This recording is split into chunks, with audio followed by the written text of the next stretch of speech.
and welcome to Wise Shepherds, the show that brings you closer to the heart of the flock. I'm your host, Teresa, and I'm honored to guide you on this journey of faith. Each week, we'll sit down with local pastors from our community who are dedicated to shepherding their congregations with wisdom and grace. They will share biblical insights, offer spiritual guidance, and help us reflect on our own hearts as we navigate the challenges of triumphs of our Christian walk. Whether you're a longtime believer or just beginning to explore your faith, our goal is to create a space for edification and encouragement. So grab your Bible, pour yourself a cup of coffee, and let's seek the Lord together. This is Wise Shepherds, and we're so glad you're here. And now, Pastor Daniel Delgado, Assistant Pastor at Calvary Chapel Life in Huntington Beach. Hey, KBRT family, this is Pastor Daniel Delgado with Calvary Chapel Life in Huntington Beach. I'm really happy to be here with you and to share in this little devotional mini-series that we're doing here on love. And it's really hard to ask what is love without saying, baby, don't hurt me. Don't hurt me. I'm sorry. I'm totally sorry. Terrible joke, but all jokes aside, something that really ministered to me about love was the idea of the way that our culture has shifted over the last few years, especially from me being a young boy and being a teenager to now. I really remember that there was a lot of romantic movies in the theaters when I was a kid. There was a lot of love stories. There's a lot of things going on. And everybody had a sense of desire that they wanted to be married and live a good life, have some kids, and find that one soulmate, if you will, that would be with them for the rest of their lives and they could take care of each other.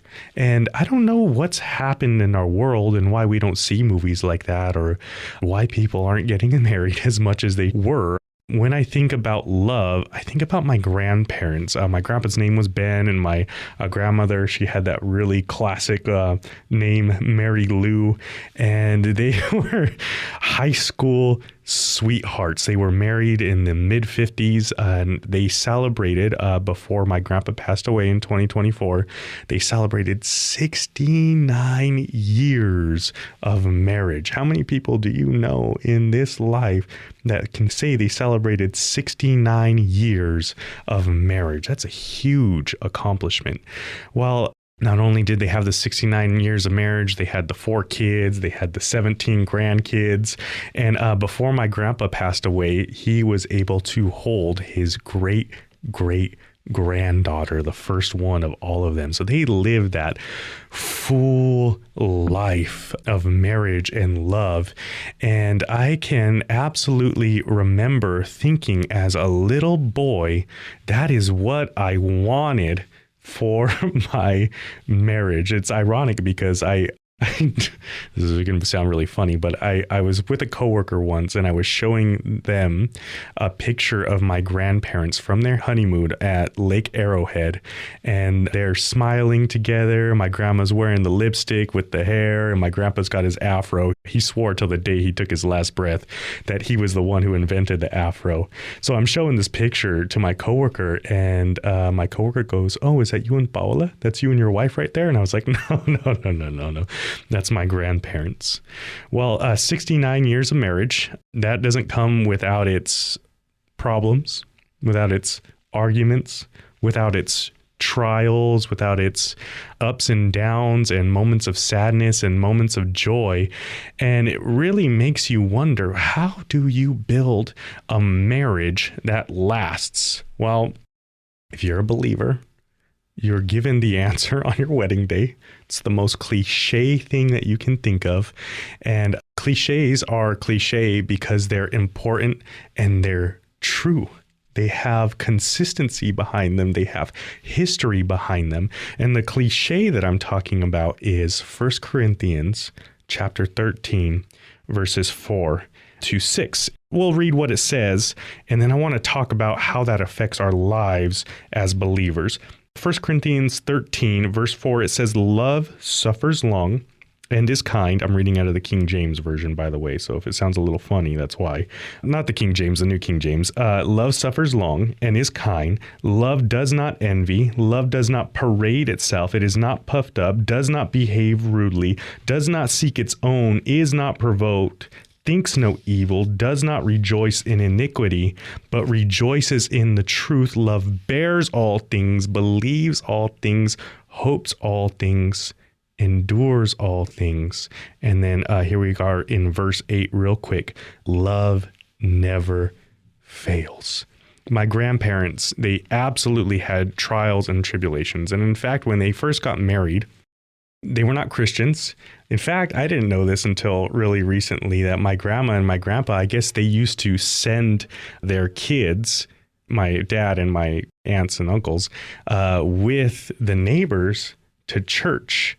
Somewhere along the line, my grandpa ended up with cancer. He had a brain cancer, and he goes to church because he doesn't know what else to do. And he has a healing in the church, and the cancer is just gone miraculously. And from that moment forward, my grandpa gave his life to the Lord. Now, my grandpa in the worldly standard was just a man. He was just a truck driver. That's all he did. He drove a truck interstate, and he delivered cups and plates for Dark Container. But when he passed away in 2024, there was a couple hundred people that had come to see him. And there was all kinds of testimonies about his life and all the things that he did. But one thing that my grandpa knew how to do was how to make people feel special. You see, God had touched his heart. God had showed him love, and because of that, love poured out from God through him on everybody else around him. And in fact, to this day, me and my cousins still argue about who was the favorite, because he literally made us feel like we were all the favorite. He had that much love in him. Something really beautiful that happened when he passed away was everybody was at the hospital. We knew he was going to pass away, so they made him comfortable, and all the family was able to gather together. And it was just put in my heart to say, why don't we all thank the Lord for something good that my grandpa did in his life for us? And when it comes time for my grandma to say her thanks to God for my grandpa, she's sitting there at his bedside and she's holding his hand, and I'm going to try really hard not to cry right now. But she says, "He always took care of me, and I have loved him since I was 16. That kind of consistency in life does not come from the flesh. It does not come from man. If you try and love people through your own efforts, if you try and white knuckle loving people, you're going to fail every time. You're going to be filled with resentment. You're going to be filled with hurt and anger. I tried to love this person and they did not love me back. But if you try and love people through the eyes and the lenses of the Lord, then you'll be successful. You see, love is patient, and patience only comes from God. My pastor, he always says, do you know how you get patience? You got to wait for it. You wait for patience. Patience comes from waiting on God. I'm sure there were plenty of times in my grandparents' marriage where they were wondering, how are we going to pay a bill? How are we going to take care of this or that? But they patiently waited along for the Lord. The Bible says love is kind. In fact, that was my pastor's marriage advice to me. When you're looking for a partner to marry, you're looking for somebody who loves Jesus more than they love you. That's the first and most important part. But they need to be kind. How do they treat the people around them? How do they treat the waitress? How do they treat the person that's homeless walking down the street? Because kindness is one of the most important parts of a marriage. And man, my grandparents, they are kind. Love does not envy. Love gets in each other's corners. You're supporting each other. You're rooting for each other. You're trying your best. You're doing your best to always help your husband or your wife succeed. Love does not behave rudely. And oh man, that's one that I think I got to work on because I love to be loud and obnoxious. Yeah, but you can't be rude to each other, right? I don't remember my grandparents ever being rude to each other. In fact, I remember them very clearly as I was a young man. I would come home and be late at night, and my grandma would be sitting on the couch watching TV, and there would be my grandpa with his head in her lap laying across the couch, and they would just be loving on each other. No rudeness. Love does not parade itself. Yeah, don't be puffed up. Don't be, hey, it's all about me. Look what I did. Look how I provided for this family. Look at this or that or any of those types of things. Love is not provoked. Hey, don't get easily offended in your marriage, okay? Just leave those offenses at the wayside. Another piece of great marriage advice that I was given was, don't try and win arguments with your spouse, because if your spouse loses, you lose. You guys are one flesh. You're one flesh. So if they lose, you lose, okay? We want to both be winners in the marriage. Love thinks no evil, does not rejoice in iniquity, but rejoices in the truth. Love bears all things, believes all things, hopes all things, and endures all things.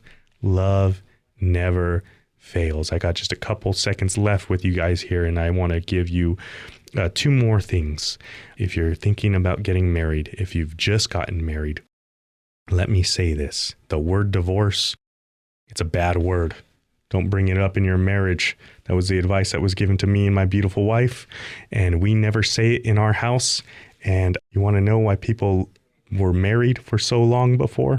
Divorce was never an option. Work your things out. Get your counseling. And last thing, when you think about love, think about the way that the Lord loved you. He was willing to come into your world and die for you so that you could be raised from the dead with him and live with him forever. And so when we think about love and marriage, we're going into each other's world and dying for each other.